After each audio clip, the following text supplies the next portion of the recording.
SDK.finance. In this video, I'll show you the structure of our project. This project uses a monorepo setup, meaning it contains shared packages and different parts of the application, all organized within a single repository. We're using npm workspaces to manage the project effectively. It simplifies installing and linking packages, keeps everything in one place, and helps us work faster and more efficiently. This approach is a solid way to keep the code base clean, scalable, and easier to collaborate on. Now, let's take a look at the three main parts of our project structure. First up, we have App's Core. This is essentially the heart of the app. It includes the main entry point, entrance layout, and all static assets like downloadable files, icons, images, fonts, and styles. It also contains interceptors, root middlewares, and the modules responsible for entering the application.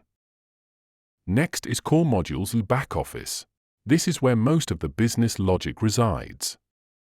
The backoffice is split into individual feature modules, with each module responsible for a specific piece of functionality. Let's open one of them. For example, asset rates. Inside, you'll find a consistent structure that makes the module easier to navigate and maintain. Components for module-specific components. Constants for reusable values. Layouts for layout components. Pages for actual views. Routes.ts, where we define routes using dynamic imports to improve performance by loading components only when needed. Finally, we have the Packages directory. This is where all the reusable functionality lives. It includes Shared for shared components and utilities. UIKit Backoffice, a set of UI components used in the admin panel. UIKit Entrance, components for the entrance and login flow.